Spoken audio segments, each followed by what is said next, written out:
కూడా వ్యక్తమవుతున్న పరిస్థితి కనిపిస్తుంది. ఇక రాత్రి నుంచి కూడా విద్యార్థి సంఘాల నాయకులు ఏకశిలా కాలేజీ వద్దకు వచ్చి ఆందోళనకు దిగారు. కాలేజీ యాజమాన్య వేధింపుల వల్లే తాను సూసైడ్ చేసుకుని ఉంటుంది, బలవన్మరణానికి పాల్పడి ఉంటున్నట్టు కూడా ఆరోపణలు చేసిన పరిస్థితి కనిపిస్తోంది. ఇక రాత్రి నుంచి ఇక్కడ విద్యార్థి సంఘాల నేపథ్యంలో కూడా పూర్తిగా పోలీసులు కూడా మోహరించారు. అసలు కాలేజీ యాజమాన్యాన్ని తీసుకురావాలి, వారిపై కఠిన చర్యలు తీసుకోవాలి, వాళ్ళే తన చావు కారణం అంటూ కూడా ఆ మృతురాలి బంధువులంతా ఈ యొక్క కాలేజీ వద్దకు రావడం జరిగింది. దాంతోపాటుగా విద్యార్థి సంఘాలందరూ కూడా దీనికి మద్దతు తెలుపుతూ కాలేజీ యాజమాన్యం ఒక విద్యార్థి ప్రాణం తీసిందంటూ కూడా వాళ్ళ కుటుంబానికి న్యాయం చేయాలి, అదేవిధంగా కాలేజీ యాజమాన్యంపై యాక్షన్ తీసుకోవాలంటూ కూడా డిమాండ్ చేస్తున్నారు. ప్రస్తుతం మనతో విద్యార్థి సంఘాల నేతలు అసలు ఏం జరిగింది, సూసైడ్ చేసుకుందా, నిజంగా యాజమాన్యం అందుబాటులోకి వచ్చిందా, ఏం చెప్తున్నారు యాజమాన్యం స్పందించిన ఈ ఘటన మీద?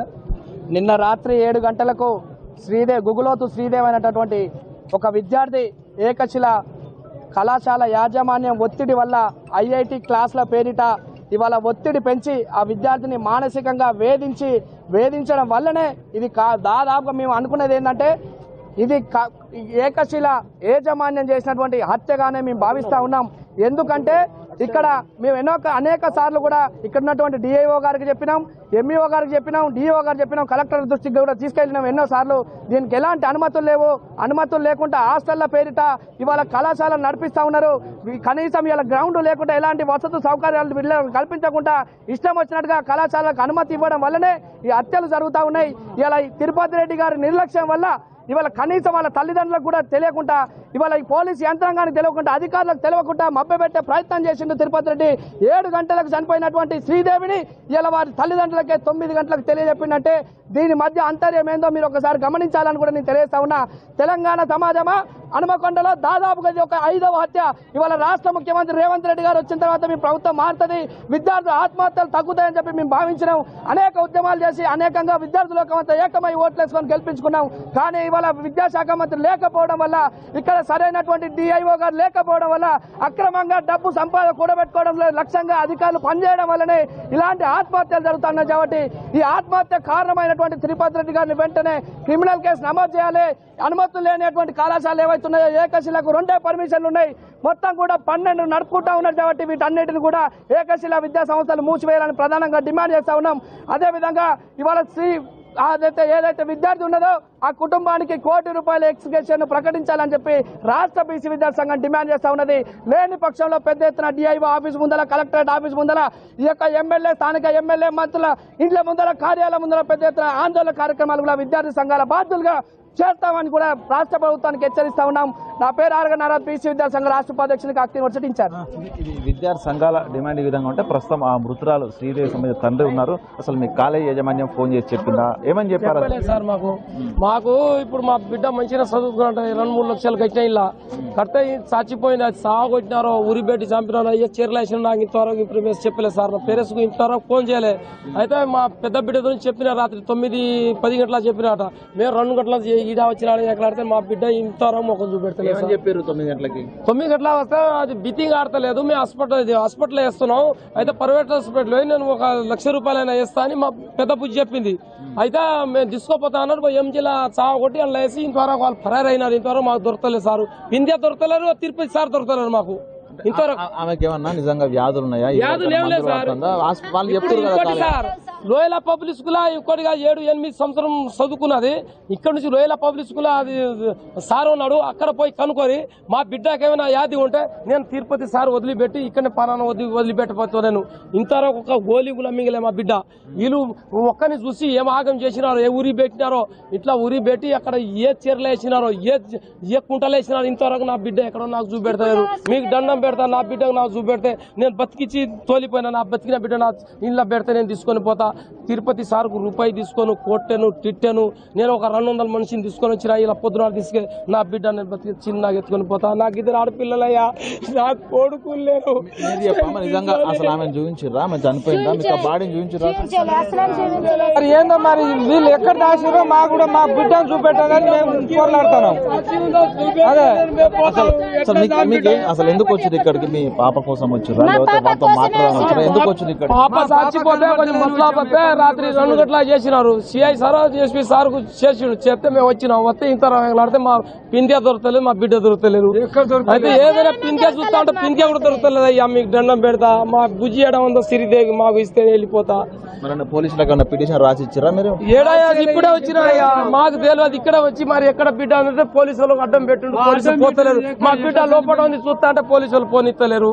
సాంపిండు పోలీసులు లక్షలు గుమ్మిండు. అందులో పోయిన డబ్బులు నేను ఫీజుని ఏం చేయాలి? మీరు అందరికీ దండం 10 లక్షల శరణం న్యాయం చేరి నాకు. మొత్తంగా ఆ ఏకశిల కాలేజీ ముందైతే కొంత ఉద్రిక్తత వాతావరణం అయితే కనిపిస్తుంది. ఓవైపు శ్రీదేవి సంబంధించిన కుటుంబ సభ్యులు, బంధువులు, గ్రామస్తులంతా కూడా తమ కూతురికి ఏమైనటువంటి ఒక ఆందోళన వ్యక్తం చేస్తూ ఉంటే ఆ తిరుపతి అనేటువంటి యాజమాన్యమే పూర్తిగా తనను చంపిందంటూ కూడా ఆరోపణలు చేస్తున్నారు. అయితే దీనిపై అసలు కాలేజీ యాజమాన్యం పత్తా లేకపోవడం, పోలీసులు భారీ బందోబస్తు పెట్టడంతో కూడా ఏం జరిగింది, అసలు శ్రీదేవి ఆత్మహత్యగా చేసుకున్నా, నిజంగా ఎవరైనా తనను చంపారనేటువంటి అనుమానాలు కూడా వ్యక్తమవుతున్నాయి. మొత్తానికి విద్యార్థి సూసైడ్ ఘటనకు సంబంధించి అటు పోలీసుల నుంచి క్లారిటీ రావడం, దాంతోపాటు యాజమాన్యం కూడా పత్తా లేకుండా పారిపోవడంతో కూడా తమకు న్యాయం జరగాలంటూ కూడా ఆ మృతురాలి పేరెంట్స్, అదేవిధంగా బంధువులు, స్థానికులు అంతా కూడా ఆ కాలేజీ ముందే బైఠాయించే పరిస్థితి. మరోవైపు శ్రీదేవి డెడ్ బాడీని ఎంజిఎంకు తరలించారు. అక్కడ పోస్ట్ మార్టం కోసం అక్కడ వేచిన పరిస్థితి కనిపిస్తుంది. మొత్తానికి ఈ ఘటనలో నిజానిజాలు తెలిసే వరకు కూడా తాము ఇక్కడి నుంచి వెళ్ళమంటూ కూడా అటు పేరెంట్స్ మనం చెప్పే పరిస్థితి ఉంది. ఓవైపు ఏది ఏమైనా కూడా ఇట్లాంటి ఘటనలు దాదాపు ఇది ఒక 5వ ఘటన వరంగల్ సిటీకి సంబంధించి. దీనిపై విద్యార్థి సంఘాలు అయితే తీవ్రంగా పోరాటం చేస్తూ ఉన్నాయి. ప్రైవేటు కళాశాల యాజమాన్యాలు అధిక ఫీజు వసూలు చేస్తూ చదువుల పేరుతో, ర్యాంకుల పేరుతో ఇబ్బందులు పెట్టడంతో ఇట్లాంటి ఘటన జరుగుతుందని చెప్తున్నారు. ప్రస్తుతం మరో విద్యార్థి సంఘ నాయకుడు ఏంటి అసలు ఏం జరిగింది అనుకుంటారు? ఈ విషయం లోపల ఏం జరిగితే వాళ్ళకి న్యాయం జరుగుతుంది అనుకుంటున్నారు? ఏకశిల జూనియర్ కాలేజ్ డబ్బాల దగ్గర ఉన్న హన్మకొండలోని డబ్బాల దగ్గర ఉన్న ఏకశిల జూనియర్ కాలేజీలో ఆ కాలేజ్ యజమాని మరియు చైర్మన్ గారి ఒత్తిడి మేరకే శ్రీదేవి నాకు అమ్మాయి ఆత్మహత్య చేసుకోవడం జరిగింది. వీళ్ళకి ఒక గేమ్స్ కానీ, ఒక ఆటలు కానీ పడడం లేకుండా కేవలం ర్యాంకులు అని చెప్పేసి, చదువు అని చెప్పేసి నిరంతరం వాళ్ళు ఇబ్బంది పెట్టడం మూలంగానే ఆ విద్యార్థి ఆత్మహత్య చేసుకోవడం జరిగింది. ఈ కళాశాలలో ఎలాంటి వసతులు లేకుండా అదొక గుహ లెక్క ఉన్నది. దాంట్లో భోజన సౌకర్యాలు లేవు. దాంట్లో ఒక 10 మంది ఉండే రూమ్ లో 40 నుంచి 50 మంది విద్యార్థులను పెట్టి ఎలాంటి సౌకర్యం లేకుండా కళాశాల నడుపుతా ఉన్నాడు. ఏదైతే వాళ్ళ చైర్మన్ గారి తిరుపతి రెడ్డి గారి ఒత్తిడి మేరకే శ్రీదేవి అమ్మాయి ఈరోజు ఆత్మహత్య చేసుకోవడం జరిగింది. వెంటనే ఈ తిరుపతి రెడ్డి గారు అతని పైన SC ST అట్రాసిటీ కేసు నమోదు చేసి అతను వెంటనే అరెస్ట్ చేయాలని మేము డిమాండ్ చేస్తా ఉన్నాను. ఏదైతే చనిపోయిన కుటుంబానికి, శ్రీదేవి కుటుంబానికి ₹1 కోటి ఎక్స్చేంజ్ కల్పించాలని మేము డిమాండ్ చేస్తాను. అదేవిధంగా మీ న్యాయం కోసం కొట్లాడుతున్నాం. విద్యార్థి సంఘ నాయకుల పైన కానీ, విద్యార్థుల పైన కానీ పోలీసులు మా పైన లాఠీ చార్జ్ చేసిండ్రు, మమ్మల్ని అన్యాయం కొట్టిండ్రు. కాబట్టి వాళ్ళపైన కూడా చర్య తీసుకోవాలని డిమాండ్ చేస్తా ఉన్నాను. ఇది మొత్తంగా ఏకశిల విద్యార్థిని శ్రీదేవి సూసైడ్ ఘటనకు సంబంధించి ఇంకా ఉద్రిక్తత కంటిన్యూ అవుతున్న పరిస్థితి కనిపిస్తుంది. మొత్తంగా దీనికి సంబంధించి పోలీసులు కూడా మోహరించారు. కుటుంబ సభ్యులను నచ్చజెప్పే ప్రయత్నం చేస్తున్నారు. ఇక మరికొంచెం నచ్చజెప్పిన తర్వాత పోస్ట్ మార్టం పూర్తి చేసి బాడీని అప్పగించే ప్రయత్నం. కానీ అసలు తన సూసైడ్ గల ప్రధాన కారణాలు తెలిసేంత వరకు కూడా అటు పేరెంట్స్ కూడా వదలమంటున్నారు. మరోవైపు ఈ యాజమాన్యం చేసినటువంటి చర్యల కారణంగా శ్రీదేవి సూసైడ్ చేసుకుంది, యాజమాన్యంపై కఠిన చర్యలు తీసుకోవాలంటూ మరోవైపు విద్యార్థి సంఘాల డిమాండ్ కోసం మొత్తంగా ఒక ఉద్రిక్త పరిస్థితి అయితే హన్మకొండలో అయితే కొనసాగుతున్న పరిస్థితి ఉంది. అయితే నేను అసలు శ్రీదేవి ఆత్మహత్య చేసుకున్న తర్వాత అసలు ఎందుకు చేసుకుందో, ఎలా చేసుకుందో అనేది కూడా ఒక అనుమానాస్పదంగా మారింది అని చెప్తున్నారు వాళ్ళ తల్లిదండ్రులు కూడా. అసలు ఒకసారి డీటెయిల్గా అడిగి కనుక్కోండి అంటే ఇప్పటి వరకు కూడా మాకు అసలు పాపని చూపించలేదు, మా పాపను ఒకసారి మాకు చూపించండి అని చెప్పి వాళ్ళు మొత్తుకుంటున్న విజువల్స్ కూడా మనం చూసాం. ఒకసారి వాళ్ళ తల్లిదండ్రుల దగ్గరికి వెళ్ళి ఏమంటున్నారు, పోలీసులు ఏమంటున్నారు, యాజమాన్యం ఏమంటుంది, ఎందుకు చూపించట్లేదు అని అడిగితే ఏమంటున్నారు అని మరొకసారి అడిగి తెలుసుకోండి. అంటే నిన్న రాత్రి సుమారు 7 గంటల ప్రాంతంలో ఘటన జరిగి ఉండొచ్చినటువంటి అనుమానాలు వ్యక్తం చేస్తే 9 గంటలకు ఆ విద్యార్థి ఎవరైతే ఉన్నారో శ్రీదేవి తనకు సంబంధించిన సోదరికి ఆ కాలేజీ నుంచి ఒక ఫోన్ వెళ్ళింది. తన చెల్లికి కొంచెం అనారోగ్య పరిస్థితిలో ఉంది, తను శ్వాస తీసుకోవట్లేదు సరిగా, సో తనను ఆసుపత్రికి తీసుకెళ్తున్నామంటూ మాత్రమే చెప్పినట్లా కూడా తెలుస్తుంది. సో అంటే అక్కడ నిజంగా తాను సూసైడ్ చేసుకున్న తర్వాత చెప్పారా, లేకుంటే తన ఆరోగ్య పరిస్థితి బాగాలేనప్పుడే సమాజం తెలియదు. ప్రస్తుతం వాళ్ళ కుటుంబ సభ్యులు ఉన్నారు. అమ్మ అసలు ఏంటి మీకు ఎవరు ఫోన్ చేశారు, ఏం చెప్తారు అసలు? నా బిడ్డకు చేసుడు మాకు చేయలేదు సారు, చచ్చినప్పుడు చేసిండ్రు సారు, చచ్చినని నాకు తెలుగు భాష రాదు సారు. పెద్ద బిడ్డకి చెప్తే ఏం చెప్పింది మీకు? ఇక్కడికి వచ్చారా? ఎన్ని గంటలకు వచ్చారు?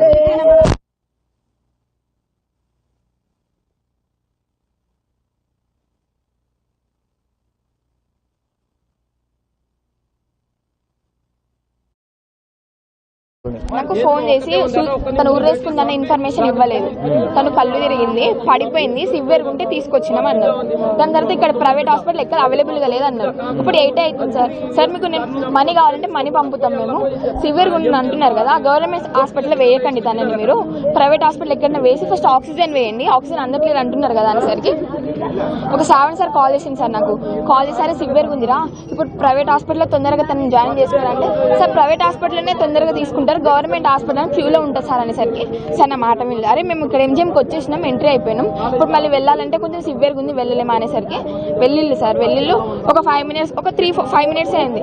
ప్రిన్సిపల్ సార్కి కాల్ చేసినాను నేను, సార్ ఓకేనా అంటే అరే సార్ ఏమో నమ్మకమే అంటున్నారు డాక్టర్ అనేసరికి మళ్ళీ ఒక 3 మినిట్స్కి నేనే కాల్ చేసిన సార్, వాళ్ళు నాకు కాల్ చేయలేదు. నేనే కాల్ చేసిన తర్వాత మళ్ళీ ఏమన్నారంటే తను చనిపోయిందిరా అన్నారు. ఏంటంటే బ్రీతింగ్ ప్రాబ్లం అన్నారు, కానీ ఉర్రేసుకునేది ఇన్ఫర్మేషన్ మాకు ఇవ్వలేదు. అసలు మా పేరెంట్స్కి కూడా వాళ్ళ కాలేజ్ నుంచి ఒక కాల్ కూడా వెళ్ళలేదు, చనిపోయింది ఉర్రేసుకొని చనిపోయింది అనే ఇన్ఫర్మేషన్, ఎలాంటి ఇన్ఫర్మేషన్ వెళ్ళలేదు. మీరు ఆ సమయంలో ఎక్కడ ఉన్నారు? వాళ్ళు చెప్పిన తర్వాత వచ్చిన హాస్టల్ దగ్గరకు వచ్చిన వాళ్ళు వచ్చేసి డైరెక్ట్ మొత్తం పోస్ట్ మార్టం దగ్గర పడేసి వెళ్ళిపోయారు. చూడలే, ఇప్పటివరకు చూడలే, మేము బాడీని చూడలేదు. అసలు ఏమన్నా సమస్యలు నిజంగా శ్వాస సమస్యలు ఇదివరకు ఆమెకి ఏ సమస్యలు లేవు సార్. తనకి ప్రెజర్ ఏదో అన్నీ ఉంటారు, తను అట్లా అసలు తను చనిపోవడానికి ఏదో రీజన్ ఉంటుంది సార్ కానీ తను చెప్పట్లేరు అసలు ఎందుకు. ఓకే తను ఉర్రేసుకున్నది అప్పుడు ఇన్ఫార్మ్ చేయాలి కదా, మాకు ఉర్రేసుకున్నది సివియర్గా ఉన్నప్పుడు ఇక్కడ ఇన్ఫార్మ్ చేయాలి. డైరెక్ట్ చనిపోయిన బాడీని వాళ్ళు డైరెక్ట్ వెళ్ళి హాస్పిటల్లో సబ్మిట్ చేసిన తర్వాత చనిపోయింది, మళ్ళీ ఎలా వాళ్ళు తను కళ్ళు తిరిగి చనిపోయింది, సూసైడ్, తను ఉర్రేసుకోలేదు. ఉర్రేసుకున్నది మరి నాకు అప్పుడు కాల్ చేసినప్పుడు ఉర్రేసుకుంది అనాలి కదా, చెప్పలేదు నాకు. వాళ్ళే డైరెక్ట్గా మళ్ళీ పోస్ట్ మార్టంకి అట్లా పంపడానికి ఆధార్ నెంబర్ అడుగుతున్నారు, అన్ని ఇన్ఫర్మేషన్ అడుగుతున్నారు. మా పేరెంట్స్కి ఎలాంటి కాల్ చేయలేదు, వాళ్ళ కాల్ హిస్టరీ నుంచి మా పేరెంట్స్కి కాల్ వెళ్ళలేదు, నాకు ఒక్కదానికి కాల్ వచ్చింది. వాళ్ళ ఫ్రెండ్స్ ఉన్నారు కదా, ఏమైనా వాళ్ళ సమాచారం అడిగారా? అసలు ఏం జరిగిందని చెప్తున్నారా వాళ్ళ మీ శ్రీదేవి వాళ్ళ రూమ్మేట్స్ కానీ? ఏం చెప్పట్లేదు సార్. అంటే ఇడి వరకు వచ్చిందంట, అంటే ఇక్కడ తనకేదో తను ఎందుకు వచ్చిందంట, ఇక్కడ వచ్చినప్పుడు సార్ సంథింగ్ ఏదో అని ఉంటాడు, అదే రీజన్ సార్. కానీ వాళ్ళు ఎలాంటి ఇన్ఫర్మేషన్ చెప్పట్లేదు, ఏమైనా బెదిరించి ఉంటారో ఏమైనా చెప్పి ఉంటారో చెప్పకని అంటారో ఏం అర్థం అవ్వట్లేదు. వాళ్ళ ఫ్రెండ్స్ కూడా ఎవరు మాట్లాడలేదా ఈ విషయం మీద? తెలియదు వాళ్ళ ఫ్రెండ్స్ వాళ్ళ ఫ్రెండ్స్ ఎవరు ఇన్ఫర్మేషన్ ఇవ్వట్లేదు మాకు. అసలు మీకేంటో అనుమానాలు ఉన్నాయి ఈ విషయంలో? ఏదో ప్రెజర్ పెట్టి ఉంటారని అనిపిస్తుంది సార్ నాకు.